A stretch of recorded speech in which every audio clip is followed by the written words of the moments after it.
Welcome again. Shabbat Shalom. This is called The Rise and Shine, kind of like that last song.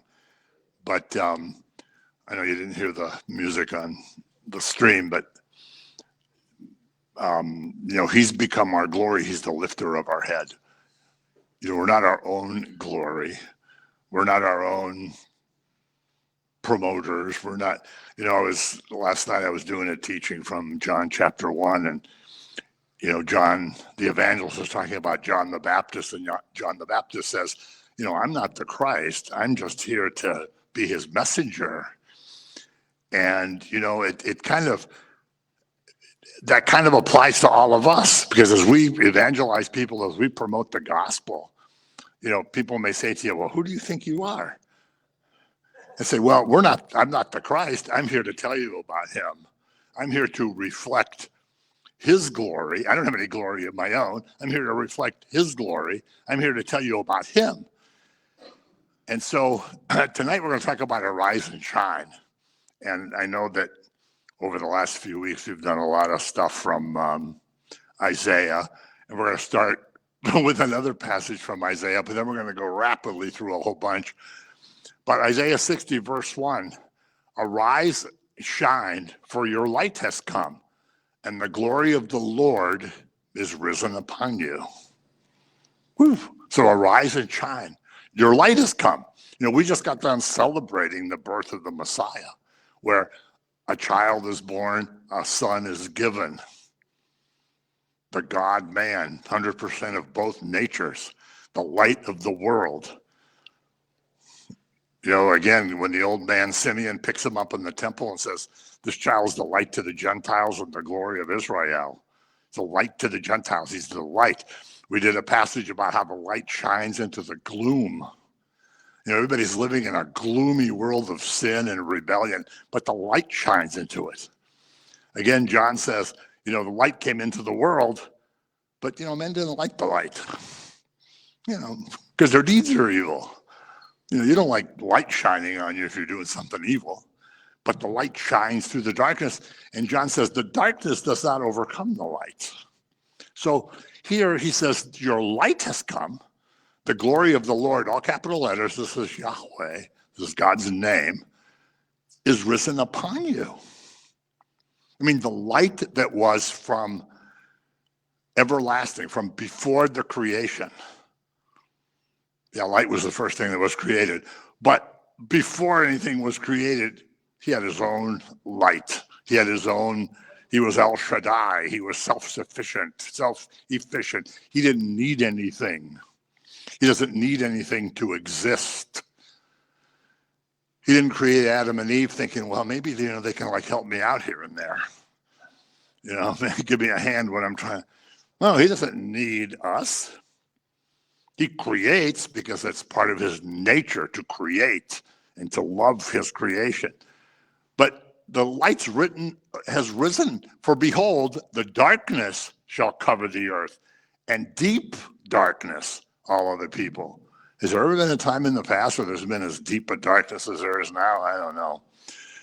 But the Lord will arise over you, and his glory will be seen upon you. The Gentiles shall come to your light, and kings to the brightness of your rising. So there's this deep darkness, a light's going to shine. The people are living in deep darkness, but this light's going to arise over you. His glory is going to be seen on us.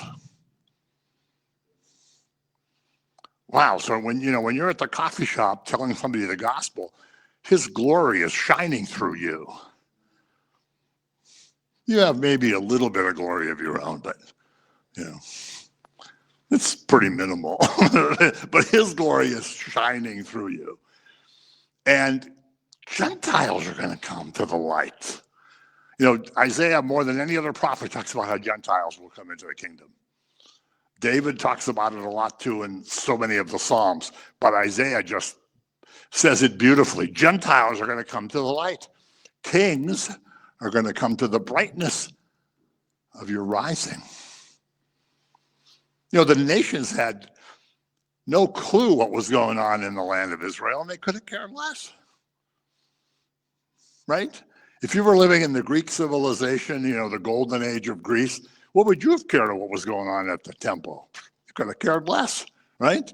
If you were living at the height of the Roman Empire and your city, your nation was the strongest nation in the world, you controlled the whole world, what did you care what those miserable Jews in that place were doing? They could have cared less. But the light's going to shine on them too. And the Gentiles are going to come. God tells Isaiah later on, I can't remember the chapter, in the 50s, he says, people who are not my people are going to become my people. People who aren't looking for me are going to find me. I'm going to whistle to them. I'm going to say, here I am, here I am. How cool is that? But nobody cares because everybody thinks the Old Testament's boring. Brightness. Then you shall see and become radiant, and your heart shall swell with joy, because the abundance of the sea shall be turned to you. The wealth of the Gentiles shall come to you. Okay, now here he's talking about Israel, but you're going to see and be radiant. Like, when you look back to when you met Jesus, what happened with your heart? You just went, oh, what have I been thinking for the last 45 years? Wow. Wow. I don't think anything's going to be the same again. And guess what? Nothing's been the same again. When people say, do you want to go to, Paneras and talk about the basketball game? I say, nah, but I'll go there with, some believers and talk about what's going on at the church or what's going on in the Bible study or, what are you doing when you're ministry? And that's way more awesome than going to talk about the basketball game. Nothing wrong with basketball, but you know what I mean. So the wealth of the Gentiles is going to come into Israel too. It's not only a personal thing, it's going to be for them. And this is prefiguring the wise men coming. This is prefiguring 700 years before they came, prefiguring the Magi coming to see the newborn king and bringing gold and frankincense and myrrh. So the light has come to Zion. There's going to be a glory on them.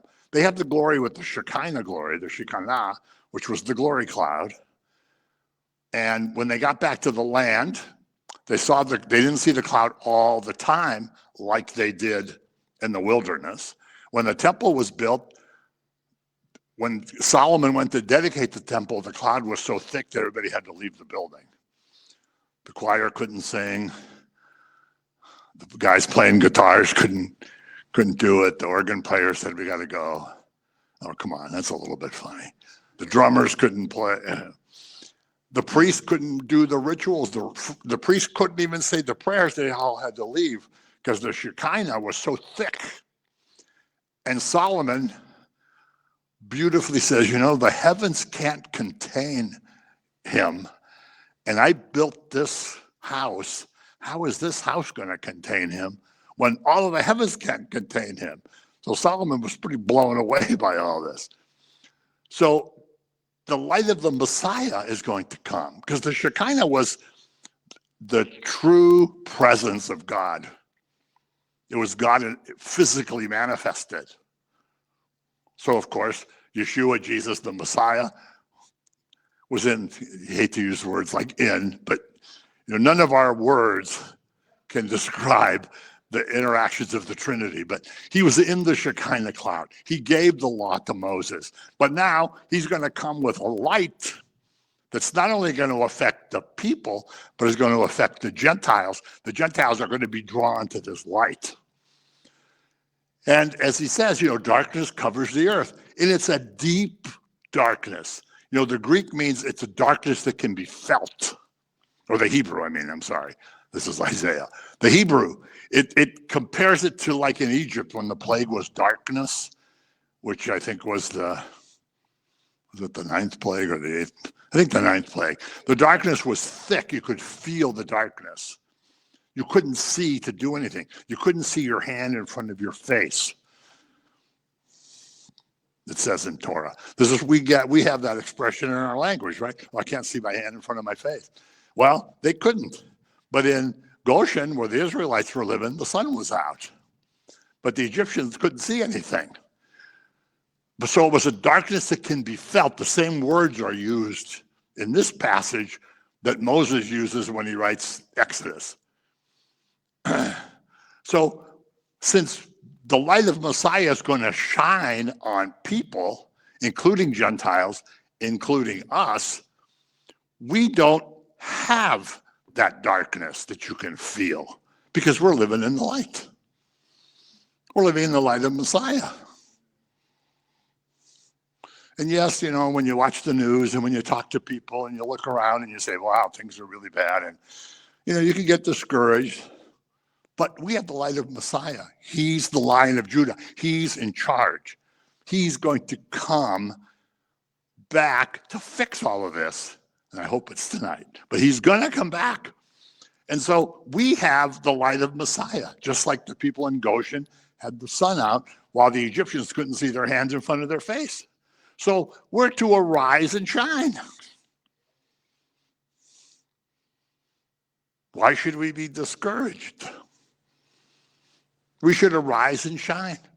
We should not only receive the light, but reflect the light. He's the light of the world. You know, we should be like the moon reflecting the sun's light. The moon doesn't have any light of its own. It's a pretty inhospitable place. Doesn't have much going for it. But when the sun shines on it, we get a beautiful full moon in the sky. That's how we should be. We don't have much going for us, but when he shines and we reflect that light, we put that light into the world. We're not the light, as John the Baptist said. I'm not the light, but I'm testifying to the light. So we get this, of course, from the Great Commission, Matthew 28.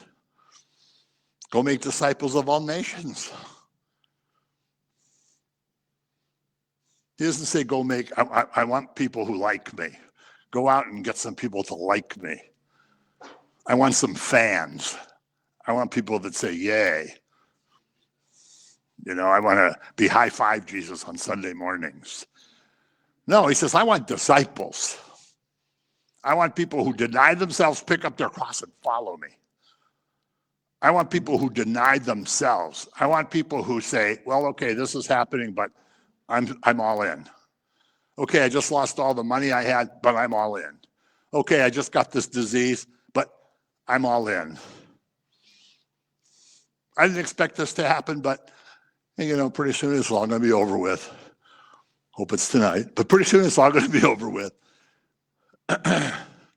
So the Gentiles will come to the light.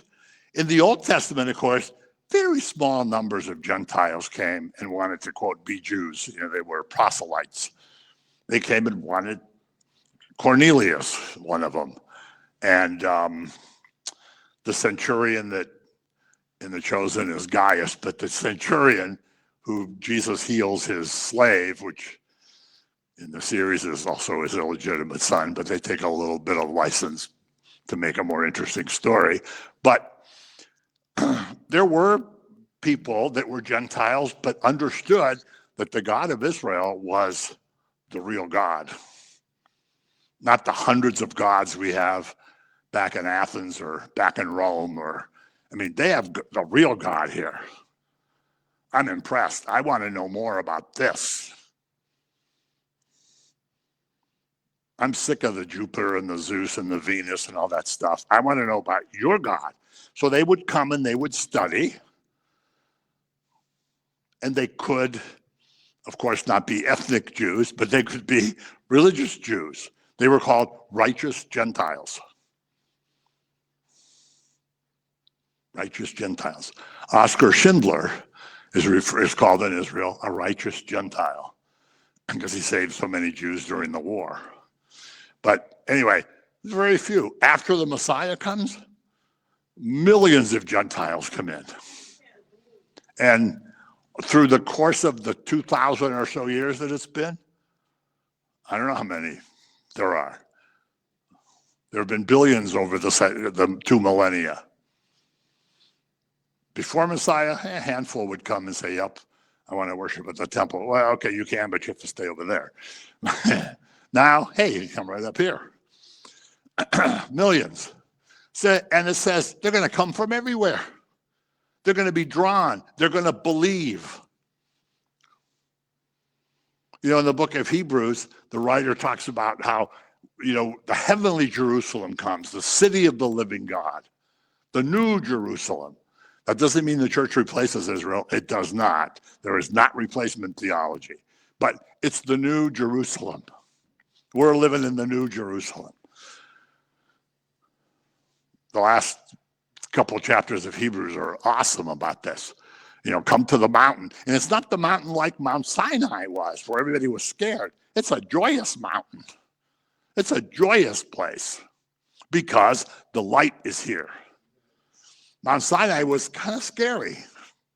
They backed away and said, oh, dude, we can't handle this. We say, hey, here we are. Ephesians 3, Paul says, and I'm going to have a talk with him about this someday. It says the great mystery of the ages is the Gentiles should be fellow heirs of the same body and partakers of his promise in Christ through the gospel. Well, we know that. Isaiah knew that. Paul knew that. I don't think he's writing this for his own benefit, but the Gentiles are going to be fellow heirs. Before Messiah, what do you have? A covenant with Israel. There's no covenant with Greeks, Romans, North Africans, Chinese people, people who live in wherever, Native Americans, no covenant. But now in the new covenant, we're fellow heirs.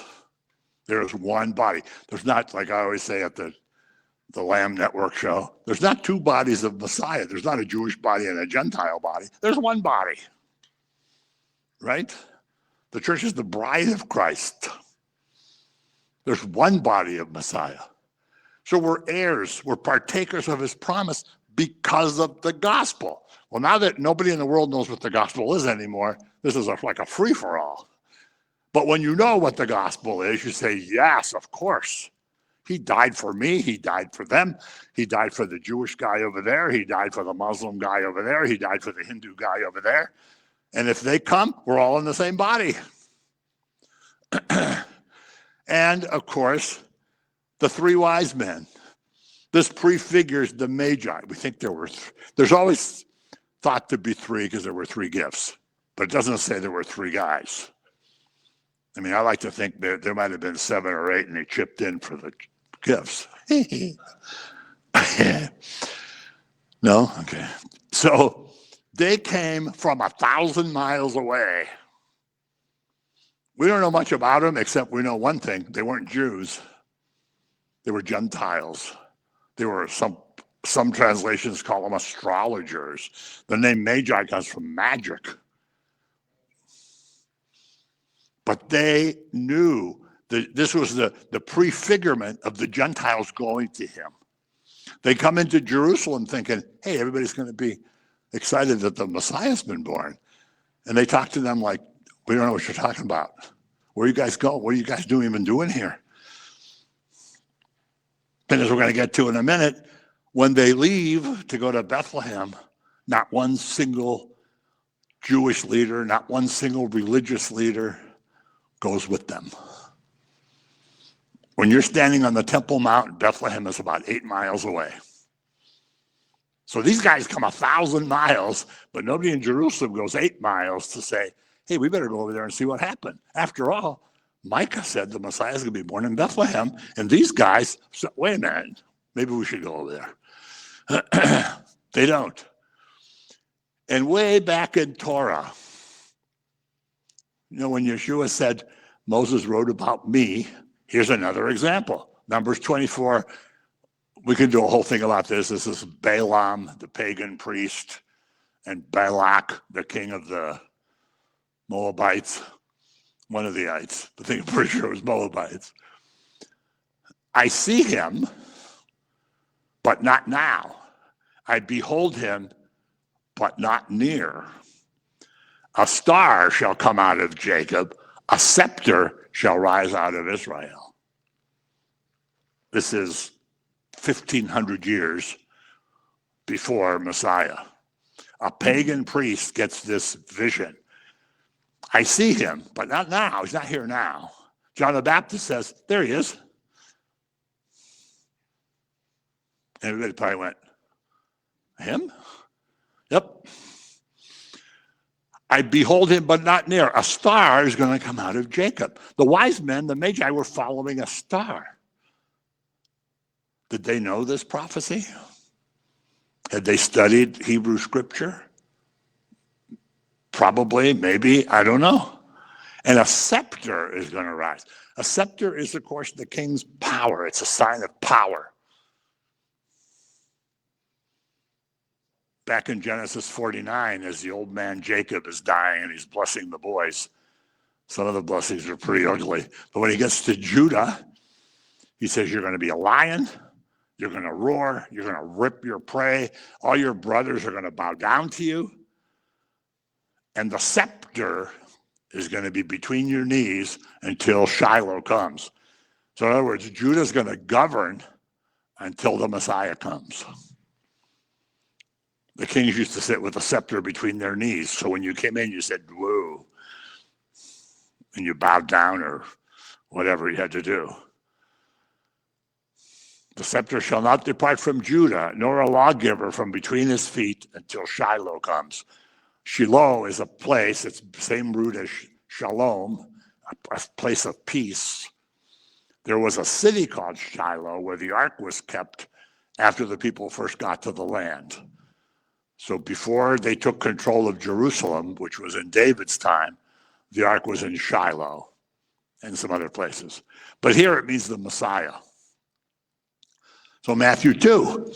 Now after Jesus was born in Bethlehem of Judea in the days of Herod the king, behold, wise men from the east came to Jerusalem, saying, where is he who has been born King of the Jews? For we have seen his star in the east and have come to worship him. These guys are not Jews. These guys are pagans. They've seen a star. There's no question in their mind that he's been born. They don't ask if he's been born. They know he's been born. Where is he who has been born King of the Jews? Not someday he's going to be born, or I think it's next week. I hope we got here in time. Because he's been born. We've seen his star and have come to worship him. Worship him. That's what the frankincense was for. Worship him. Gold, of course, kingly wealth, authority, power. Frankincense were prayers that rise up. And myrrh was death. Used to, not embalm, but to anoint dead bodies. If you've ever smelled myrrh, it's kind of an interesting smell, and it's associated with death. So by the wise men coming with these three things, they're saying, you're the king. You're also God because we're giving you incense and we're worshiping you, but you're going to die. That's why we brought the myrrh. If you ever study the Song of Songs, I think it's either chapter 5 or 6, the groom says to the bride, I have to climb a huge mountain of myrrh. In other words, Jesus says, I have to do this unbelievable suffering. I have to climb this mountain of myrrh. You just have to go over like a little hill of myrrh. But I got to climb a mountain of myrrh. And every time I read that, I go, we've come to worship him. So the scepter had departed from Judah. Herod was the king, but of course, he was a puppet. The Romans put him in power so they could control him. And these guys came from the east, and they apparently knew these scriptures. People from that area had come to visit David and Solomon. All kinds of people went to visit Solomon. Jesus even says the Queen of Sheba went to visit Solomon to see the beauty of the temple and to hear his wisdom. He also got her pregnant, but that's a different story. Solomon wasn't just one to stand around being wise.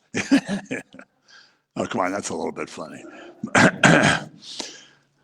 So these guys knew about Jerusalem. They knew about this star. So they go to Jerusalem. They call him the king, and they say, we're here to worship him. So he's their king also. They don't say to the Jews, well, your king, we're going to worship your king. We're worshiping the king. He's their king too. They're Gentiles. This is the manifestation to the Gentiles. The church from ancient times has celebrated this, called the Epiphany. In Greek, it's a manifestation.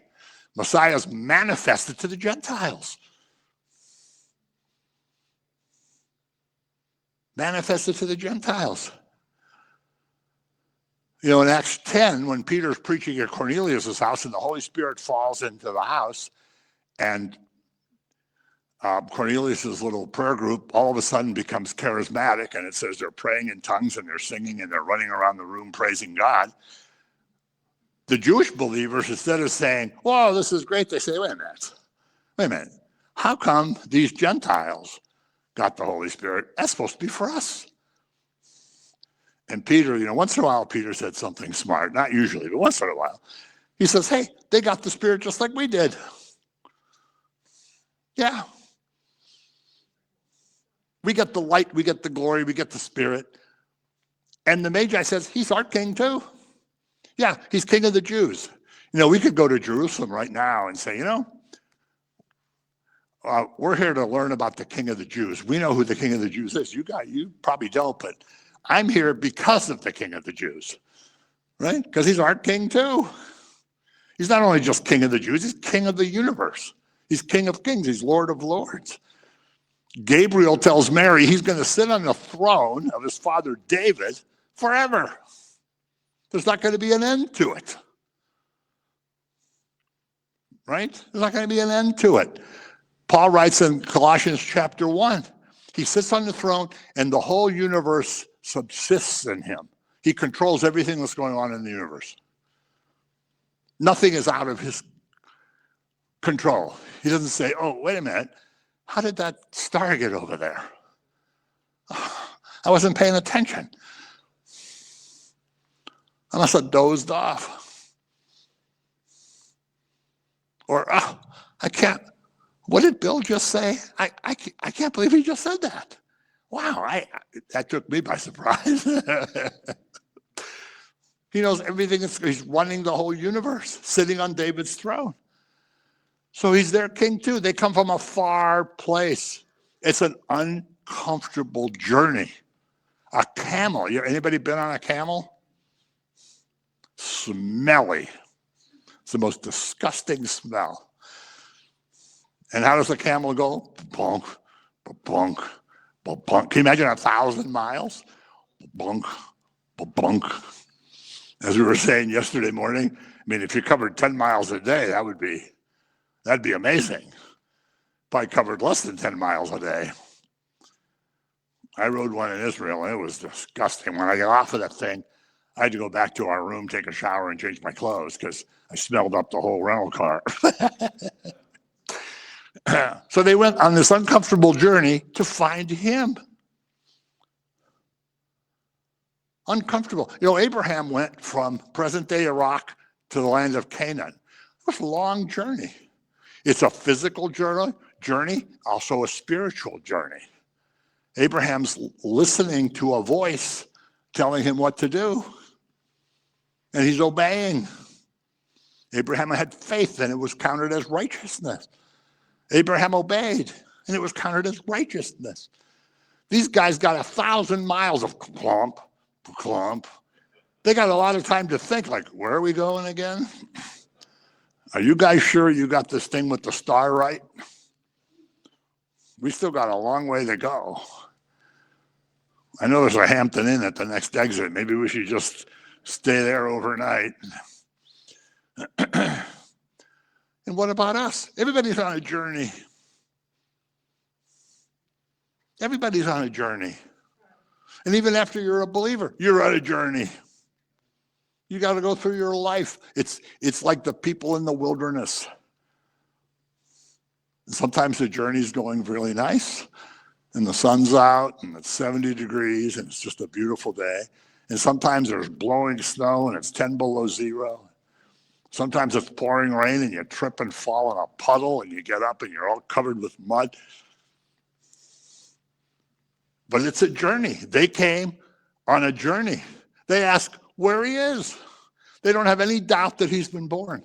The leaders who know where he's going to be born don't even react to that.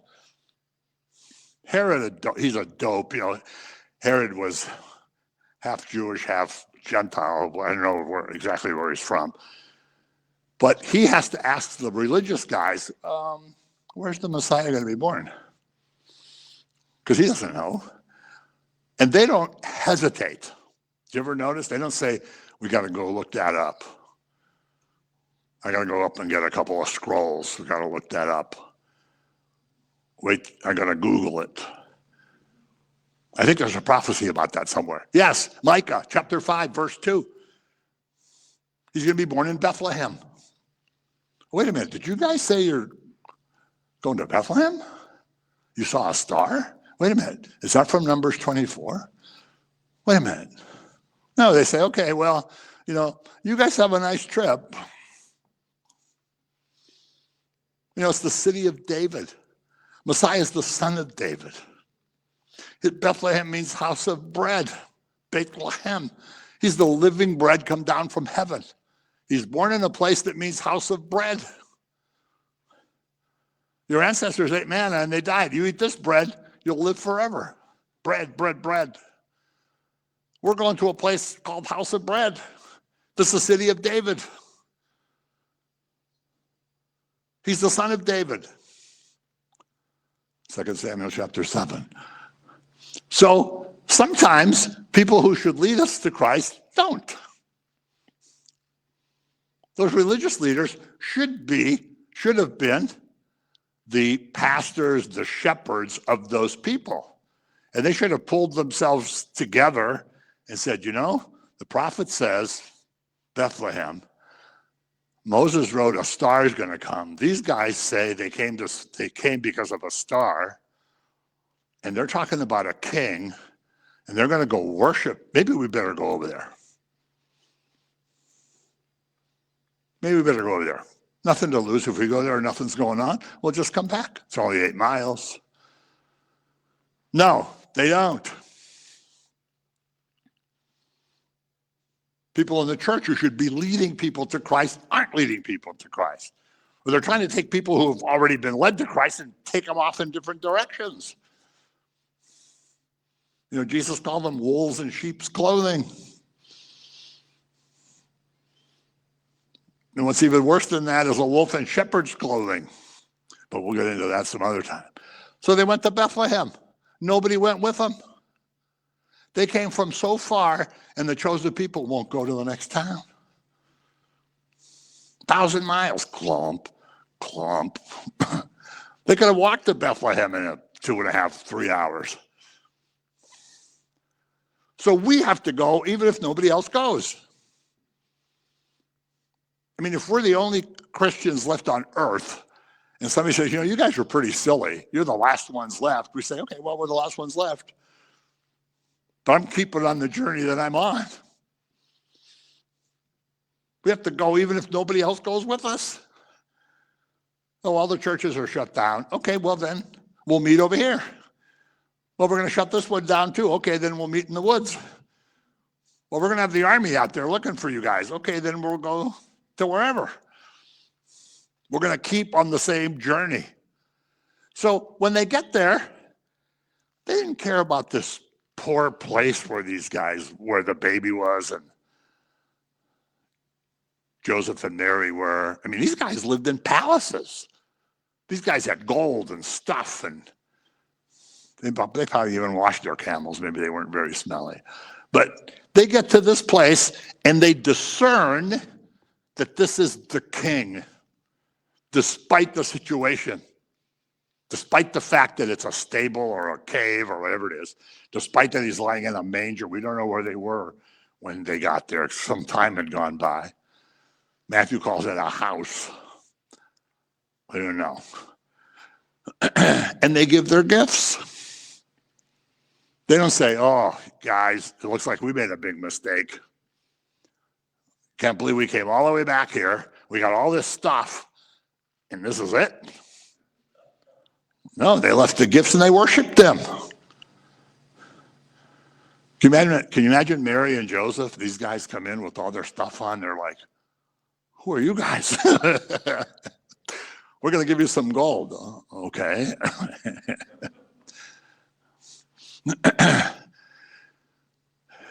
Psalm 72, the kings of Tarshish and of the isles always means Gentiles.